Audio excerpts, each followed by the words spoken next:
Yesterday, we had a special edition of To the Point where we covered a crash that completely changed our city. A jet crashed into a Farrell's ice cream parlor, killing 22 people. But that crash also had some positive impacts on our community, and one of them being the creation of the Firefighters Burn Institute. And Joe Pick, who is the executive director, is here with me now. Joe, I want to say thank you first, because a large part of the reason why we were able to do this story was because with your help and support. So I greatly appreciate that. But I want to talk about the event that you guys are having tomorrow, because you guys will be honoring the victims' families of this crash. So can you talk about that event that's tomorrow? Yeah, tomorrow, Saturday, September 24th at 10 o'clock, we're going to honor the 50th anniversary of the Farrell's plane crash. Memorialize and honor those that we lost, but also recognize the survivors, the first responders, the firefighters, the police officers that were there. Recognize that this affected a community. The neighborhood in that area was affected by this. This was a big deal in Sacramento. So it's really also to recognize all the people that it had an effect on. Yeah, absolutely. And the Firefighters Burn Institute, you guys do a lot of work, some of which we touched on, but you guys do run a camp every year. We actually went to that camp and we spoke to some of the kids that were there. So I want to hear from them first. So let's hear from them right now.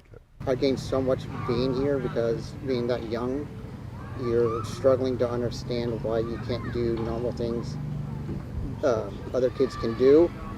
And so when you come here, you kind of forget about that, and then you realize that stuff you thought you can't do, you can do. One of my other campers right now, he's going through a lot, but I'm able to be there for him. I'm able to be that support system, because I know when I got in my accident, I had a huge support system, and that is something that is just really important. So those are some of the kids that we met at the camp. Right. Tell everyone a little bit about the camp who may not be familiar with it.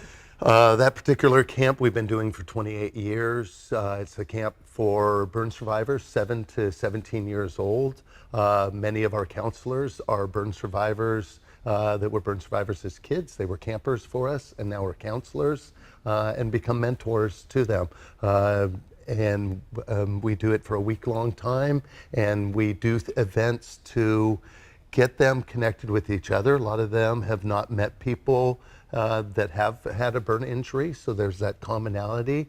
And then we also do an event to take them out into the public, give them the strength of character to be able to go out in public, because they have that peer support with them. And a lot of people will hear Firefighters Burn Institute and possibly think that you guys only help firefighters, but that's not true. A very common thought, and I understand why.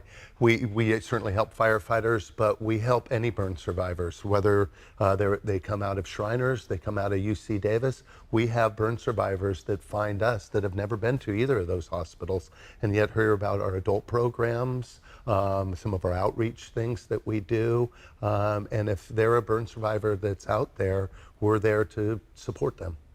All right, Joe, thank you so much. And we do have the Firefighters Burn Institute information on our website, as well as our special edition of To the Point that aired yesterday. All you have to do is just go to abc10.com/tothepoint.